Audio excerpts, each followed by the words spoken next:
নেতৃবৃন্দের অন্যতম জাতীয় নেতা হেফাজত ইসলামের মাননীয় যুগ্ম মহাসচিব শেখুল হাদিস আল্লামা মামুনুল হক, শেখুল হাদিস আল্লামা মামুনুল হক আজকে তিনি তার গুরুত্বপূর্ণ আলোচনা পেশ করবেন।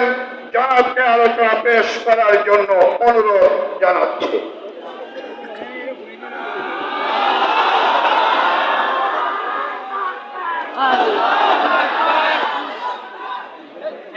السلام عليكم ورحمة الله.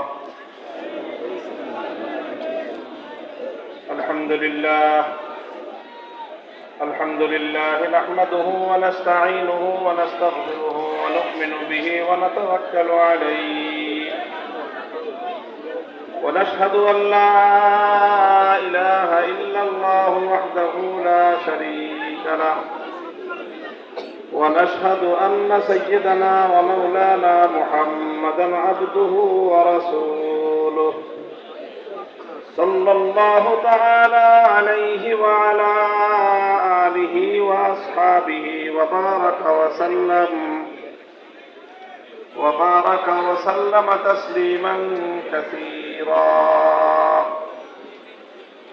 أما بعد فأعوذ بالله من الشيطان الرجيم.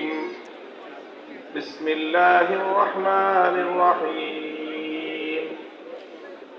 ألم تر إلى الذين يزعمون أنهم آمنوا بما أنزل إليك وما أنزل من قبلك يريدون أن يتحاكموا إلى الطاغوت وقد أمروا أن يكفروا به ويريد الشيطان أن يضلهم ضلالا بعيدا.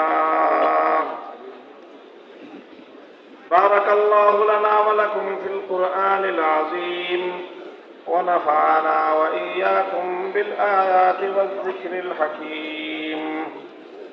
اللهم صل على محمد وعلى آل محمد كما صليت على إبراهيم وعلى آل إبراهيم إنك حميد مجيد.